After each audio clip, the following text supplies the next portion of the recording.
The movie opens with an innocent tone, but quickly morphs into a despondent one. The scene opens in a small village in Macedonia. A group of children is seen playing hide-and-seek. The game takes an interesting turn when some of them hide in a lady's house. This lady, who is holding her newborn baby girl, quickly shoos them away, but the peaceful scene is short-lived, as the lady soon hears a mysterious voice. When she turns around, she finds herself facing a witch or a wolf-eatress named Maria, whose body sports painful burn marks, holding her baby girl. Understandably, the lady is terrified and begs the witch to leave her child alone. But Maria has other plans. She wants fresh blood and refuses to give up the baby.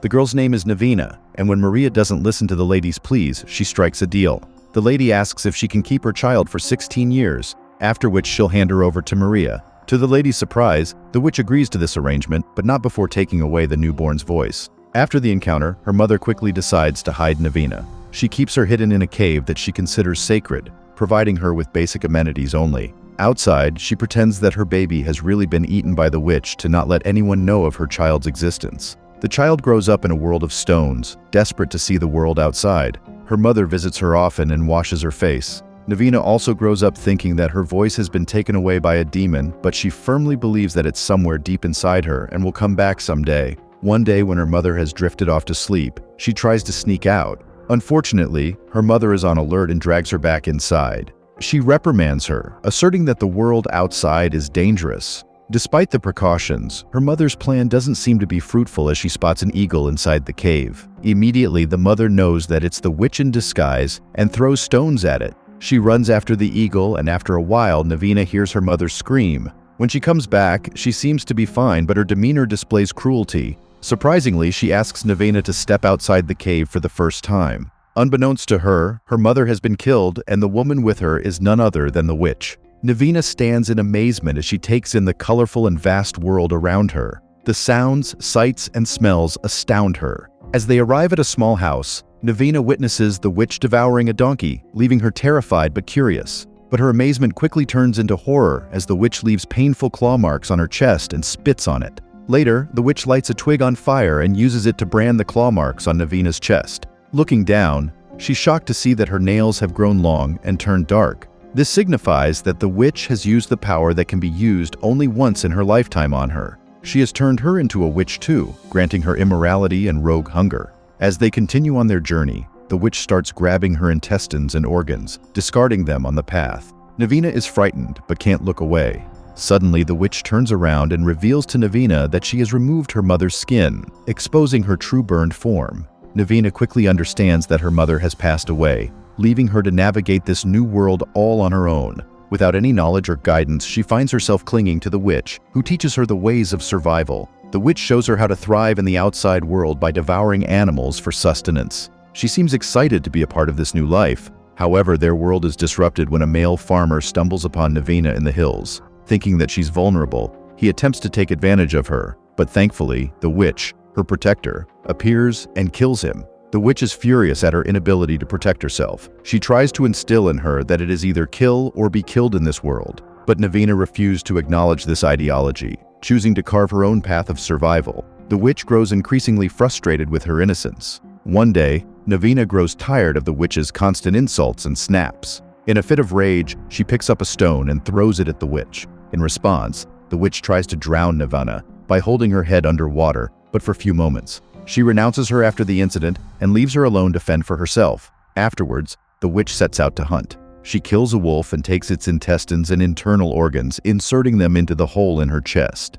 This strange act grants her the ability to transform into a wolf. Navina witnesses the entire process from a distance. Now left completely alone, Navina wanders into a nearby small village and happens upon a group of women assisting another woman in giving birth. Later, she begins to approach their house, but is spotted by a child. Navina quickly retreats to a nearby barn, where she finds the newborn baby left alone. Suddenly, the baby's mother returns and catches Navina standing over her baby. The mother immediately attacks Navina, and in the ensuing struggle, Navina accidentally kills her. Staring down at the woman's lifeless body, Navina remembers the witch's act from before. Without hesitation, she begins to stuff the woman's innards into the hole in her chest. As a result, Navina takes on the appearance of the woman she has just murdered, but she still lacks a voice. Overwhelmed with her newfound identity, Navina wanders around the village with no clothes, while the newborn baby continues to cry. When the mother-in-law and husband find her, they are both taken aback by the shift in the mother's behavior. The husband is furious and slaps her in the face. The mother-in-law, on the other hand, takes her aside and washes the blood from her body. She almost seems to apologize for her son's behavior, stating that he has gotten his ruthless nature from his father. Although Navina has taken on the appearance of the woman she has killed, she struggles to communicate with the mother-in-law and understand the customs of the village. Navina finds a different way of nurturing from her mother-in-law, and soon, she begins to understand humans a little better. The other village women believe that she has lost her speech because of her husband's intense blows. Thus, under the care of her mother-in-law, Navina soon learns to be a part of the community of women and provide support. However, when her husband is around, Navina still experiences fatal blows. This causes her to learn to be quiet and submissive around him, fearing for her safety. Then one day, the witch visits her suddenly, warning her that one day, the people she has thought of as family will tear her into shreds. Later that night, Navina's husband tries to force himself onto her. In shock, she accidentally kills him with her razor-sharp nails. During this intense session, this tragic event brings an end to the life Navina had come to love in the village, and she is forced to flee. She cannot let herself be discovered, or else she will be punished. So she removes the innards of the woman from her chest, transforming back to her old self. Later, she finds a dog and takes its form. In her dog form, she's intrigued upon seeing a group of young men. One day, she decides to set a trap for one of them by stripping down. As expected, the man is captivated by her and follows her deep into the forest. However, the man believes that Navina is coming at him and tries to overpower her. She succeeds in killing him and transforms into his body. As a man, Navina experiences a newfound freedom. She learns how to be a farmer and uses the masculine strength to plow the fields and handle tools. She can now run around and be wild without restrictions. Unfortunately, Navina's curiosity brings her to the dolls of the village children, which she becomes entranced by. This behavior begins to raise suspicion in the village, and the village elders think that she should be exorcised to get rid of the supposed demon spirit out of her. The witch pays another visit to Navina, taunting her for attempting to start a new life and failing once again. Later, as the villagers go about their business, one of the women seduces her, and Navina, in the man's body, enjoys the pleasures of lovemaking for the first time. One afternoon, the ecstasy of Navina's newfound life is interrupted when the village children rush to her, informing them that one of the girls has fallen off the cliff. She quickly rushes to the scene and discovers the crushed body of the little child. In a sudden moment of realization, Navina begins to cry for the first time. Without a second thought, she takes the girl's intestines and transforms herself into the child. The girl's family is overjoyed to find their daughter unharmed, and Navina revels in the tenderness of childhood and the love of a family for the first time. She is surrounded by people who care for her.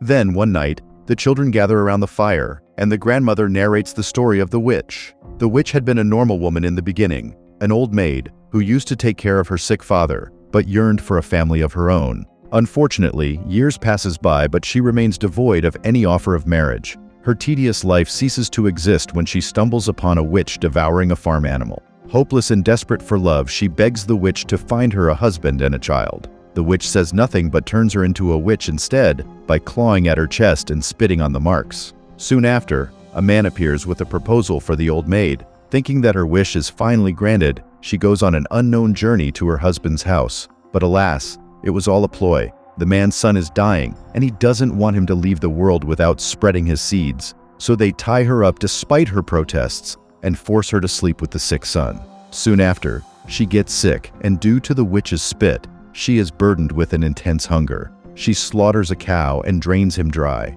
Her misery doesn't stop there as the villagers discover her act, branding her as a witch. They punish her by burning her alive, but this fire proves to cause a different reaction instead. When the fire touches her claw marks, it completes her transformation. This made her live an immortal life with her body covered in burns. Coming back to the present, Navina has grown up into a beautiful young lady. Furthermore, she has fallen in love with a man who also reciprocates her affection. However, the witch's watchful eyes are always upon her, waiting for the perfect moment to strike. The witch warns her that her love will wither away once her suitor discovers the truth about her. Despite this, Navina proceeds to get married in a joyful ceremony attended by the entire village. As expected, the elders remind Navina to be submissive to her husband's will. Their marriage is a happy one, and her husband genuinely seems to love her. Navina even finds the courage to confide in her husband about her powers. The husband accepts her lovingly, proving the witch to be wrong. Soon after, Navina gets pregnant. Thus her life seems simple and peaceful. One day,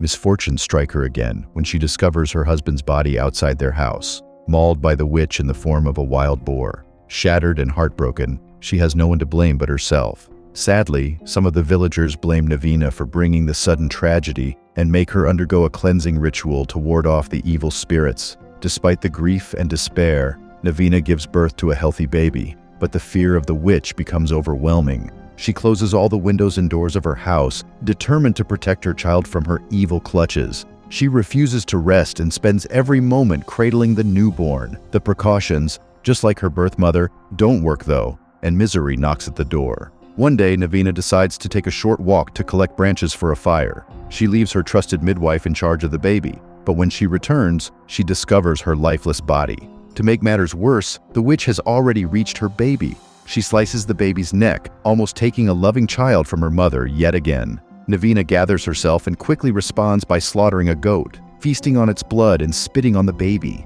She believes that this will bestow her witch spit on her baby, saving her life. After that, she makes claw marks on the baby's chest and lights a twig on fire to brand the marks. Sure enough, the baby gets saved by being reborn as a witch, just like Navina. The witch watches the entire process in defeat, slowly mumbling a question. How was it so easy for Navina? She marvels at how humane Navina is, unlike her bitter self, who's ruined by the world's cruelty. Navina ends her story once and for all when she yanks the witch's innards out of her body, finally putting her to rest. She looks at her baby with newfound hope in her eyes, and the movie meets its conclusion.